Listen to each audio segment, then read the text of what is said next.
Hey everyone, it's Leroy here with the March edition of the Koppers 412.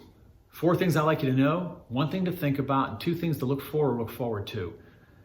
Now I'm going to start this month's video a little out of order and begin with the 1 thing that I want you to think about and provide feedback on. Now, of course, the Russian invasion of Ukraine has dominated headlines, and like many businesses, we have some level of exposure to the situation, which I'll get into in a moment. Right now, though, I want to focus on the impacts it's having on the innocent people in Ukraine and friends and family members that they have in other parts of the world. You know, it's heartbreaking to see the mass destruction and wide-scale disregard for humanity that's occurring right in front of our eyes. We see it and we hear it, and it's easy to feel helpless. You know, we have Koppers employees that have friends, business colleagues, and family that are fleeing and fighting against the Russian soldiers. I've heard stories of some of our European colleagues driving to the Polish border to bring refugees back to the safe haven of their home country. And in the U.S., I've been informed that we have at least 2 employees from Ukraine, and one of them actually has nephews fighting on the front lines. So I want you to please keep Ihor Polipchik and Vadim Zaborowski and their families in your thoughts and prayers. And my big ask of everyone is to send us your thoughts and ideas about where Koppers can lend support to help our Ukrainian friends in the most impactful way. If it's providing paid time off to assist helping refugees fleeing the country, or aid for organizations supporting the bravery of those defending their country, their family, and their freedom, we stand ready to help. You know, we may not be able to fulfill every request that comes in, but we will do our best to ensure that we're doing our part. I'm going to stick with the topic of the Russian invasion as I begin with my 4 things I want you to know about. You know, we do get a small amount of our raw materials from Russia to serve both our CMC and our PC businesses. Now, I want to announce today that we're standing in support of Ukraine by suspending all future purchases from that region until further notice. Koppers will not support the economy of Russia as they engage in a pointless conflict and kill innocent people. Our team has been working on contingency plans to mitigate the financial impact this might have, and we believe we can keep it contained.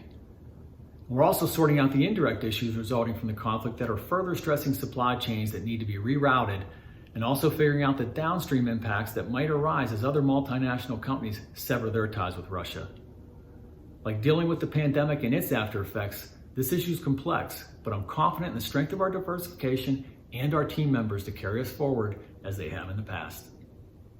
Shifting gears, number 2 this month, and on a more positive note, we released year-end earnings since my last video, and I can now officially say that 2021 ended with new highs in profitability as EBITDA reached a new high, as did our adjusted earnings per share, which finished at $4.21 compared to last year when we finished at $4.12. Now, thanks go out to our dedicated teams around the globe who made this happen. In particular, our Global Performance Chemicals Group led by Doug Fenwick, our South and Central American Performance Chemical Group led by Javier Romero, and our Australian Carbon Materials and Chemicals Group, led by Richard Lyons, all reached new highs in profitability for the year. Of course, they all came under the direction of our COO, Jim Sullivan, who has done a fantastic job of bringing everyone together to gain maximum synergies.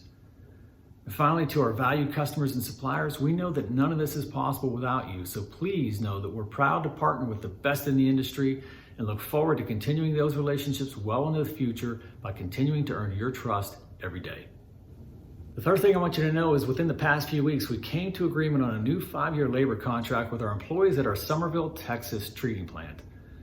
This is the second of our 4 labor contracts that expire this year, and you may remember me announcing a new 3-year deal with Roanoke just last month.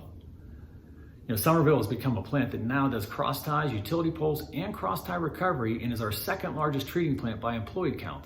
So it's nice to get this taken care of and to be able to do it without drama. My thanks go out to the union leadership and all our employees at Somerville for working together to get something in place that ensures the future of that facility. And to Mike McHugh, who took over leadership of that site a little over a year ago, keep up the great work and thanks for your leadership. Finally, the 4th and final thing I'd like you to know about is the great work that our LINKwomen Employee Resource Group is doing to help young children. Recently, LINKwomen hosted a volunteer event at the Koppers building with the Education Partnership's Adopt a School program. Volunteers at our corporate headquarters packed more than 450 kits filled with essential school supplies, including pencils, notebooks, and more. Then on February 22nd, they visited 6 classrooms at one of our Pittsburgh public schools, delivering the kits and introducing them to Koppers. I want to thank all of our volunteers and especially to Drew Enochs, our Manager of Global Process Safety, for serving as the event organizer. Okay, now here are 2 things to look forward to. Now first, when we announced earnings back on February 23rd, we also announced that our board of directors declared a 5-cent per share dividend. And it'll be paid to shareholders of record as of March 18th, and it will actually be paid on April 4th.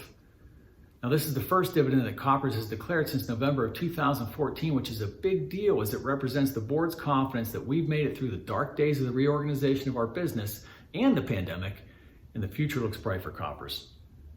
The second thing to look for is our annual report, which is being pulled together right now and will be released sometime around the end of this month. I just looked at the design concepts this morning that were put together by our creative team in Griffin, and once again, Tom Horvat and his group knocked it out of the park. So if you participate in our employee stock purchase program or own shares through some other means, be on the lookout for this treasure trove of financial data and legalese. And if you can read it front to back without falling asleep, I'll consider featuring you in an upcoming interview segment. So I have one last tiny thing to look for that I want to sneak in, and we'll just call this the 412.5 this week. So later this week, Culture and Engagement is sending out the total reward statements to US-based employees that neatly summarizes the totality of compensation and benefits that Koppers provides to each of you.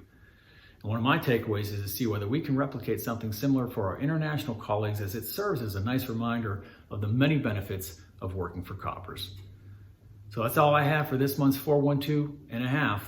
Stay tuned for my next interview segment, which will feature another Koppers character and highlight the work that they do, often unsung, to help us protect what matters and preserve the future. Until then, stay safe and stay strong, everybody.